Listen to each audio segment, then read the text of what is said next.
Good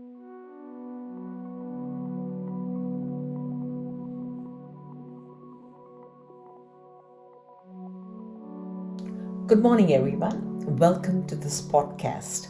It is an important topic on relationships and limitations or boundaries. The subject is profound and complex.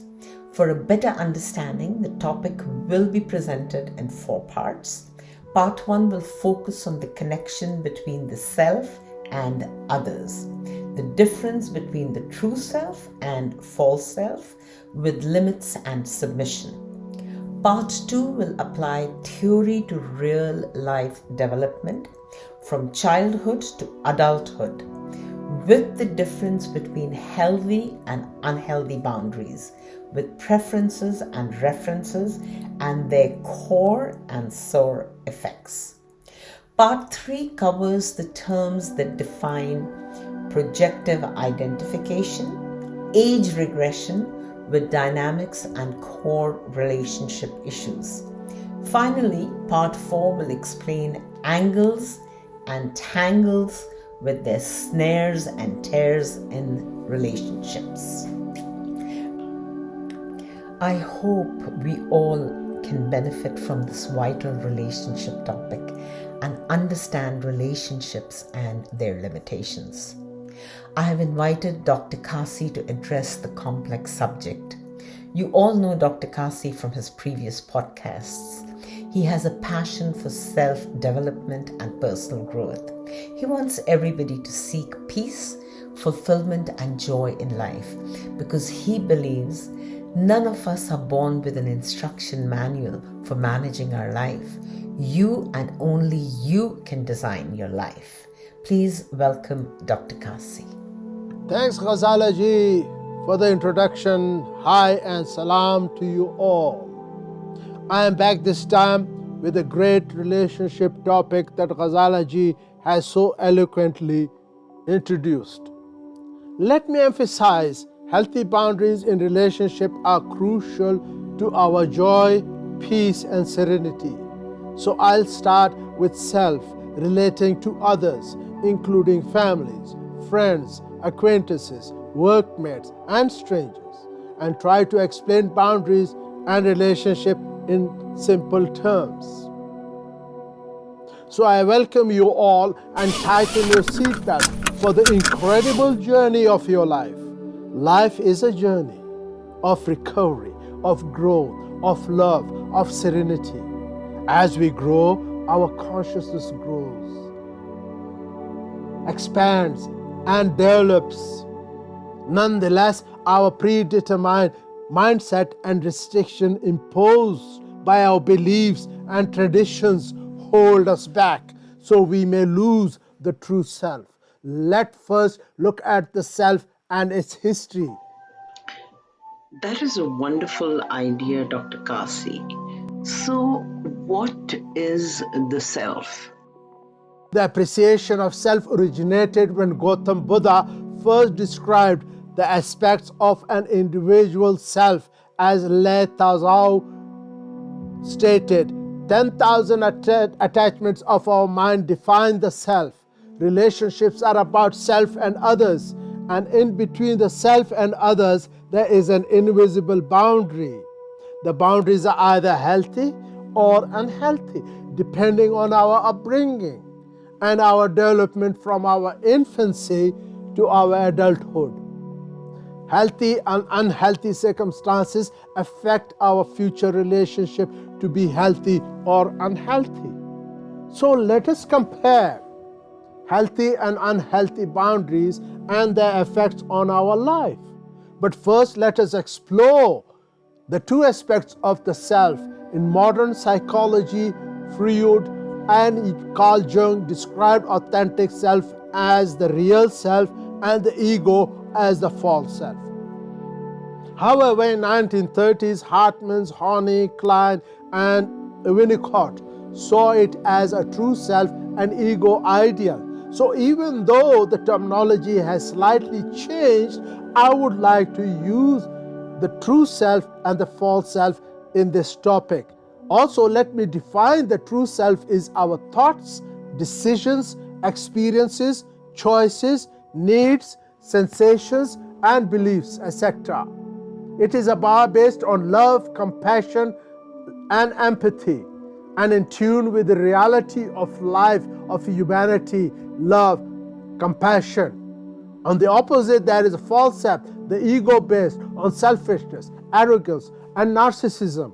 I hope this explains the two sides of the self. Dr. Kassi, that is really interesting. What role does a true self and false self play in boundaries in relationships? About boundaries, let me start with a quote from Payne and Hunt. Interaction with others occurs at boundaries, yours and theirs. Where you end, they begin. Boundaries or limitations are an essential part of relationship. The best way to look at the boundaries in human development is through the two aspects, the true self and the false self. You can define or defile boundaries from each element of the self. Dr. Kassi, what is the role of boundaries in relationships? The subject is not about static boundaries between two countries. In relationship, boundaries are dynamic, subtle, flexible, and creating loving, joyful, and fulfilled life if managed properly. A boundary is the roadmap of relationship. The boundaries affect us from the cradle to grave. It affects our physical, social, emotional, mental, and intimate relationship. Therefore, by understanding this term in any relationship, the self is the main character and the others are just the supporting actors. It is primarily about awareness, defending, enjoying the self and life. By understanding the boundaries and relationship, we can form and transform our relationship to a healthy and happier status. And there are many references about it. Dr. Kassi, let me ask why limitations or boundaries are essential to understanding relationships. What are the parameters we need to know to guide us through the network of life? Thanks, Ghazala ji, for asking such an important question. First, let us see who we are. You are not me, I am not you. All individuals, each of us has an accumulation of personal memories and experiences based on our choices and assumptions. Memory and experiences compose our life with joy, pain, or sorrow. We can improve our relationship from perspective of experiences, memories, choices, and assumptions. Most self-assessment surveys are designed to give us more profound understanding of the 10 essential life areas when dealing with others. The 10 crucial areas are extensions of our life that have terms we may not be aware of, we may not be familiar with, and it may be confusing. However, each affects our actions, reactions, or responses in the affair of life. The following are the 10 psychological areas. For example, age regression, giving, receiving, projection, projective identification, co-recovery issues, basic dynamics, unfinished issues, and even spirituality. And then, of course, comes in the triangles in relation. These terms will become clear as we progress through the topic and will clarify the confusion we see in relationship. I hope this answers your question. See you in part 2, and thank you.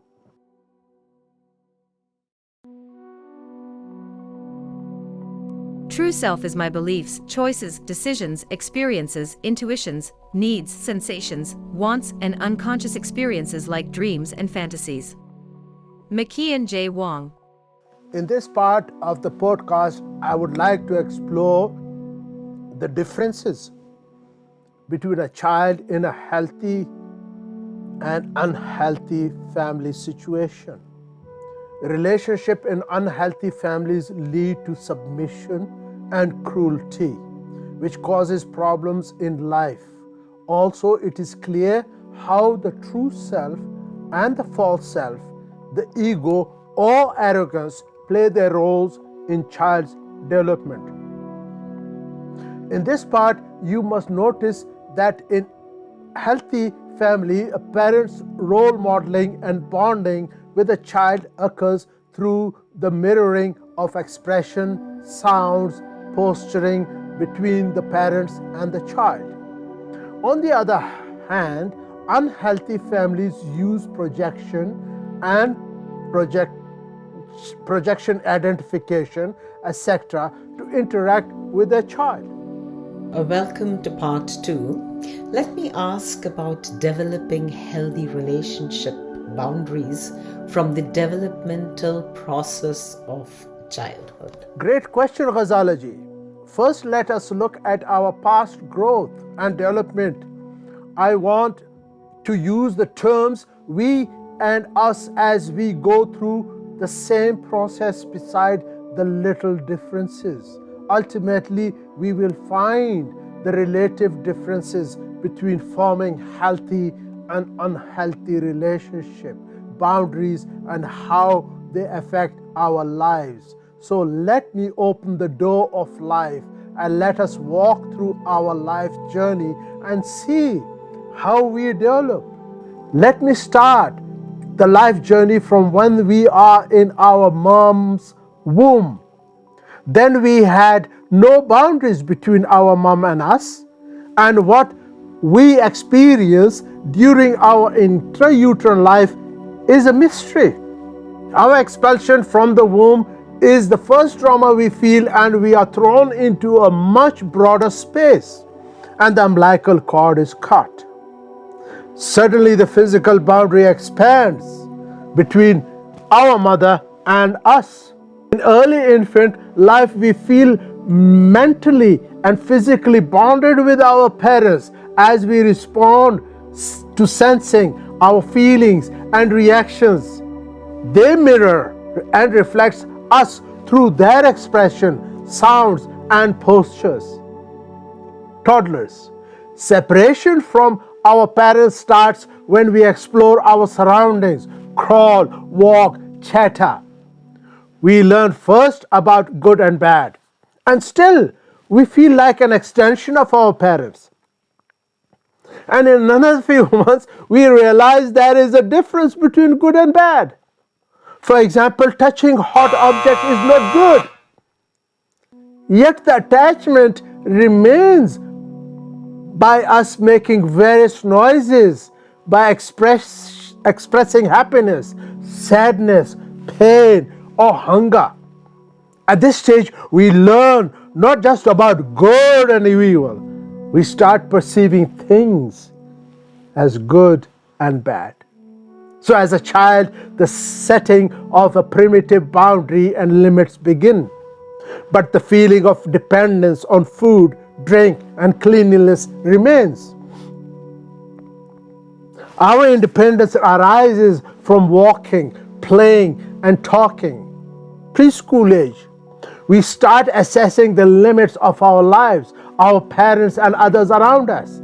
At this stage, we develop a healthy sense of true self. We learn to form and maintain healthy boundaries and limits in a healthy and happy family environment. First with family and later with others. If the family environment is unhealthy, we learn an unhealthy sense of self and limitations from teaching and modeling of our parents. School age. By the time we reach the age of 5 to 11, we can strongly distinguish between similarities and differences between ourselves and others, which is crucial to formation physical, emotional, mental boundaries, thus leading us to develop social guidelines of rules and roles. We become capable, confident, independent and responsible beings. Adolescence and teenage years are when physical and psychological development erupts, a junction between puberty and adulthood. As we reach puberty, we separate emotionally and mentally from our parents and siblings. However, the parents remain our role model in maintaining healthy boundaries.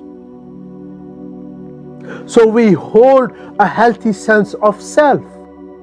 At this stage, our hormones create havoc and self-identity at this stage, and troubles arises. Nevertheless, we try to make intimate relationship and association at this age, which may continue until adulthood. However, until we realize we are and what we want from our life, the association with others may not be satisfying until we discover our true self and can keep healthy boundaries. Unfortunately, such limits are unclear in an unhealthy family because a dysfunctional family damages the true self through physical, mental, emotional, or even sexual abuse. Adulthood. As we reach adulthood, we know that teenage is a tough time when hormones erupt, mood swings, anxiety plunges into confusion. Everything looks confused.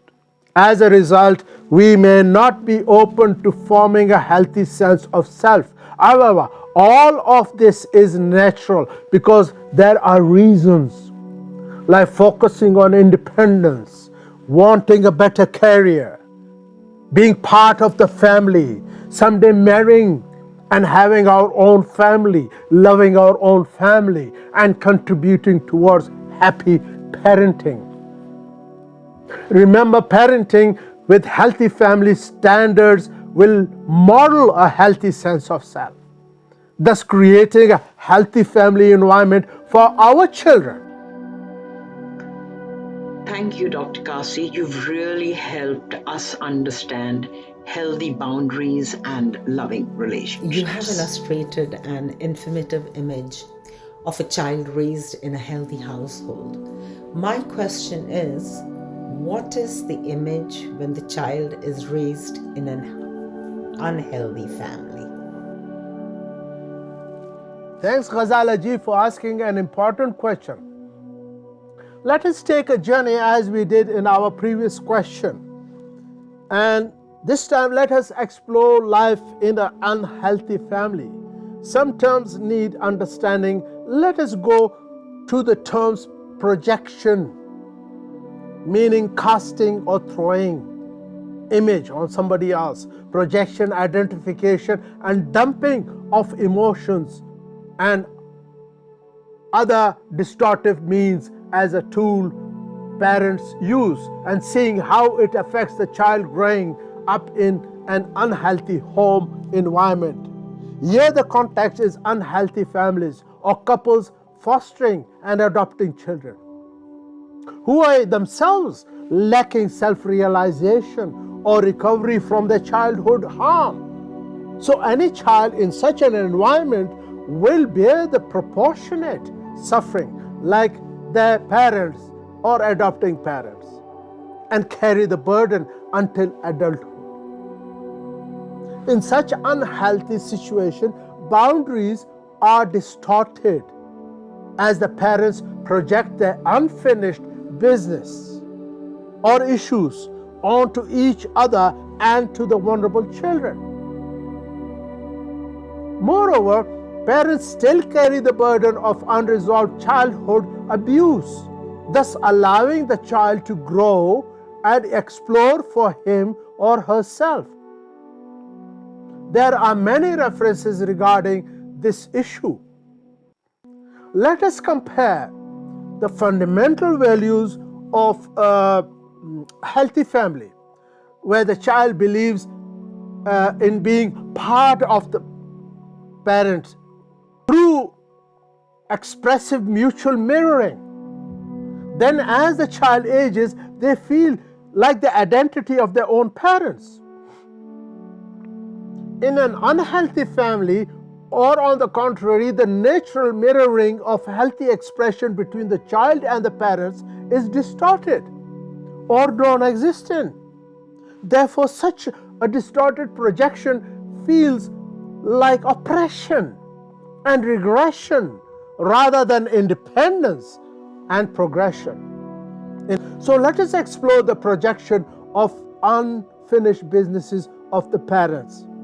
In narcissist, self-centered, or abusive parenting, the projection phenomena becomes apparent when they start seeing the infant as the extension of their wants and their needs.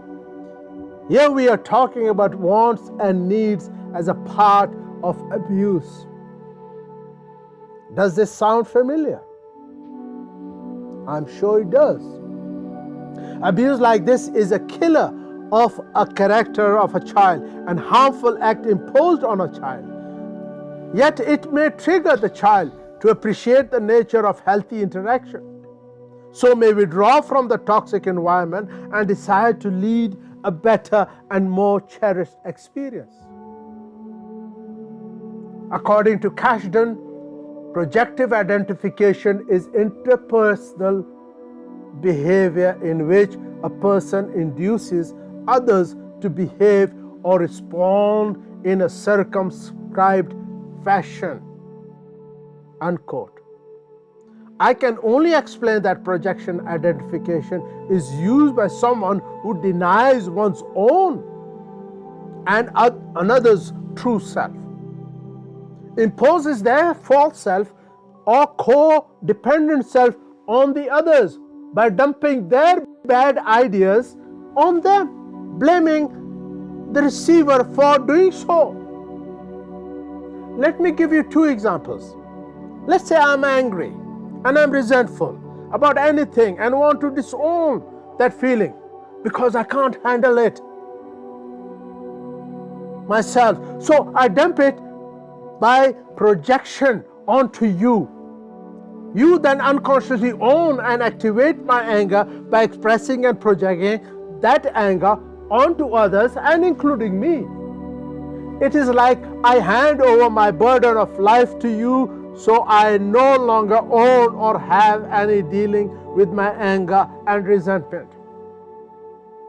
Subsequently, do not be surprised by expressing too much anger towards others. Then I will say, "Oh, why you did that?" And then I'll scold you and hold you against that anger and being angry so often. So how I transferred my anger by projection onto you, which ultimately becomes your feelings, and I become free of my anger and my responsibility. Did you understand that? Thank you. Have I explained that very well? If not, please ask me the question and answer session. Secondly, as an example, suppose I feel humiliated by doing something wrong. In that case, I cannot manage the feeling of guilt and shame, so I'll use projection identification and transfer my feelings of guilt and shame onto you. And I can shame you for being inadequate and burden you with my emotions. I hope I have explained this. The other contrasting behavior in an unhealthy family is from early age of a child, the wounded parents, those who have not resolved their past childhood grievances and pain and suffering, have had an unhealthy upbringing, have not resolved their childhood suffering. So it will restrict the child from parting and exploring for themselves. Here, unhealthy boundaries are solidified by the parents, modeling and making their boundary between the child and themselves either rigid, like a wall, or absolutely non-visible, like the air. So the child reacts in two ways. One, the child aged 5 to 12 want to distinguish themselves from the abuser in the way they know better. They choose to become a dutiful child. Dutiful, not beautiful. dutiful, or becoming opposite as a crook or a delinquent, antisocial. This situation is further exaggerated during adolescence and adulthood. Number 2, some adolescents want to establish their individuality by separating from their parents' unhealthy influences. However, since the child has no healthy parenting, mirroring, or role modeling, they will get on with separation from the parents through either destructive or risk-taking behavior. They do this to evaluate the flexibility and the rigidity of the boundaries. If they see that the boundaries are fixed and not adjustable, they will either play it out, an unhealthy behavior that harms others or their property, thus leading to a continuous harm to themselves. Or B, they'll play it in. They hurt themselves and manipulate and control others. At this stage, they are labeled as the problem child. Now they carry the family emotional burden, and the dysfunctional parents remain backstage. The good news is that problem children wake up at some stage of their life and consciously seek to find their real selves and start letting go of their rigid limitation by seeking an expert and safe help. Then finally they find the beauty and the joy of their authentic self. According to Payne and Hunt, quote, when one has a clear sense of boundaries between inside and outside, one can develop healthy self-esteem based on the sense of autonomy. Here, inside means self and outside means others. In conclusion, let me add, unfortunately, in dysfunctional families where parental addiction and alcohol abuse are the norms, the sense of limitation and respect in the relationships do not exist. There is no clear distinction between the parents and children boundaries. The parents are more interested in controlling their child than respecting their individuality. Privacy does not exist. The parents barge into the children's lives as they wish and constantly blaming the children through projection because of their chaotic parental life. The effect on the children is twofold. They either have the sense to say no, or in defense block themselves and seek protection under the table or the closet, and the seeds of age regression are planted. And later, the sense of self-independence is lost. I hope you all have understood my explanation.